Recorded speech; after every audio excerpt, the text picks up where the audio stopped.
Bonjour Guillaume Bénèche. Bonjour Philippe. Bonjour Bruno Donnet. Bonjour Philippe. Bruno, vous observez ici la Fabrique médiatique et hier, vous avez passé, m'avez-vous dit, votre journée à décortiquer l'ensemble des journaux télévisés.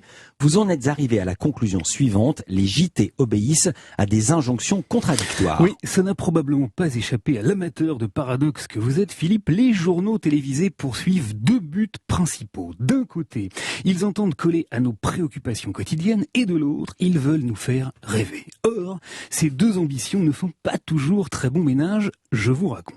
Hier, les JT étaient en boucle sur l'augmentation des prix. France 2 s'est ému de celle du pain. Ne soyez pas surpris de voir le prix de votre baguette augmenter dans les prochains jours.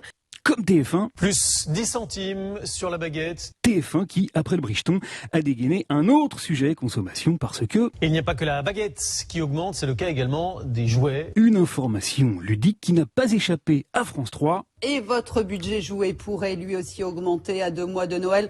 On constate une hausse du prix des jouets les plus volumineuses. Pas plus qu'à France 2 qui a bien remarqué qu'en plus du pain et des jouets, Depuis un an, les œufs ont déjà augmenté de 3,4%.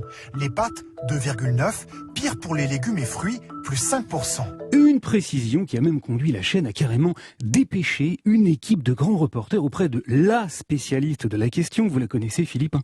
C'est celle qu'on interviewe systématiquement sur un coin de trottoir. En pareille circonstance, la célèbre Madame Tout le Monde, oui. dont l'analyse fut une nouvelle fois sans appel. Tout augmente alors, qu'est-ce que vous voulez? Voilà, et puisque tout augmente, ma brave dame, les JT ont donc pris une décision, nous donner un coup de main. Et c'est ainsi qu'hier, M6 a balancé une grande nouveauté. Cette semaine, nous vous proposons une série de reportages autour du pouvoir d'achat, des astuces pour dépenser malin. Bon, une nouveauté toutefois déjà observée lundi dernier sur TF1. Tous les soirs cette semaine, nous allons vous donner des conseils et des astuces pour faire baisser vos factures.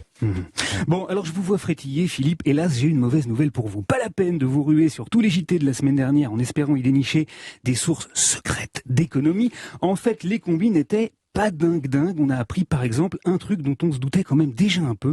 Figurez-vous que quand on n'a plus d'oseille, il vaut mieux Louer plutôt qu'acheter. Voilà. Bon, bref, vous l'avez compris, hier, les JT étaient à fond sur le pouvoir d'achat et leur ambition était donc d'accompagner nos fins de mois difficiles. Voilà donc pour la première des injonctions. Le hic, c'est qu'elle est venue se télescoper, que dis-je, se fracasser sur leur seconde préoccupation qui consiste à nous vendre aussi du rêve. Car juste après avoir compati avec nos comptes en banque tristement maigrichons et censé se paupériser à vue d'œil, devinez un peu à quoi TF1 s'est intéressé. Savez-vous quel est le pays d'Europe qui compte le plus de piscines privées? Eh bien oui, c'est la France. Eh oui, aux piscines, qui serait, paraît-il, une passion française. Une pour 38 habitants et la demande n'a jamais été aussi forte. Et qui coûte bonbon. Et les budgets s'envolent. Comptez 40 000 € en moyenne pour une piscine sur mesure.